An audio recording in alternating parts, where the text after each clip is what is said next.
Le livre du ciel, tome 1. La valeur précieuse de la croix. Jésus renouvelle plusieurs fois la crucifixion pour Louisa. En ce qui a trait à mon très grand désir d'être crucifié avec Jésus, par amour pour lui et pour l'expiation pour mon passé, Jésus vint à moi. Et comme précédemment, il fit sortir mon âme de mon corps. Il me transporta à la place sainte où il souffrit sa douloureuse passion, et il me dit : Mon épouse, si chacun savait l'incommensurable bien qu'est la croix et comment elle rend l'âme précieuse, chacun désirerait ce bien et le considérerait comme indispensable, comme un joyau d'une valeur inestimable. Quand je suis descendu du ciel sur la terre, je n'ai pas choisi les richesses du monde, mais j'ai considéré plus digne et plus méritoire de choisir les sœurs de la croix, la pauvreté, l'ignominie et la souffrance la plus brutale.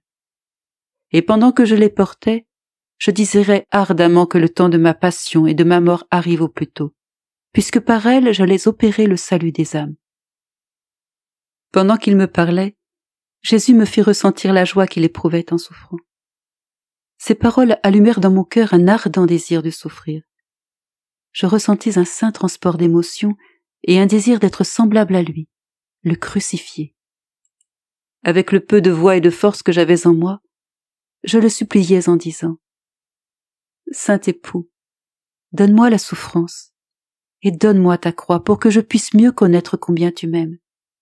Autrement, je serais toujours dans l'incertitude par rapport à ton amour pour moi. J'ai renoncé à tout pour toi.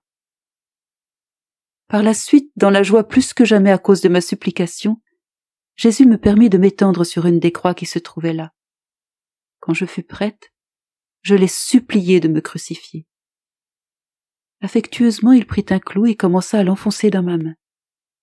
De temps en temps, il me demandait : Est-ce que ça fait trop mal ? Veux-tu que je continue ? Oui, continue, bien-aimé, malgré ma douleur. Je suis tellement contente que tu me crucifies. Quand il commença à clouer mon autre main, le bras de la croix s'avéra trop court, alors qu'avant il était de la bonne longueur. Alors Jésus enleva le clou déjà enfoncé et dit : Mon épouse, nous devons trouver une autre croix. Repose-toi et rafraîchis-toi. Je suis incapable de décrire la mortification que j'ai ressentie à ce moment. Ainsi donc, je n'étais pas digne de cette souffrance. Ces blagues furent répétées plusieurs fois. Quand les bras de la croix furent appropriés, la longueur de la croix ne l'était pas.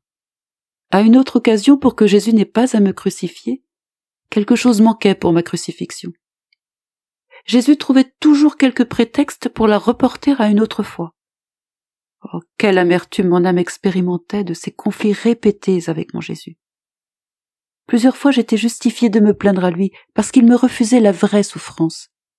À plusieurs occasions, d'un ton amer, je lui ai dit : Mon bien-aimé, il semble que tout finit à la blague. Par exemple, tu m'as dit plusieurs fois que tu m'amènerais dans le paradis une fois pour toutes. Mais à chaque fois, tu m'as fait revenir sur terre pour habiter mon corps à nouveau. Tu m'as dit que tu aimerais me crucifier pour que je puisse faire ce que tu as fait.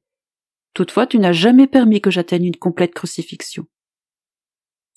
Et Jésus disait : Oui, je le ferai bientôt.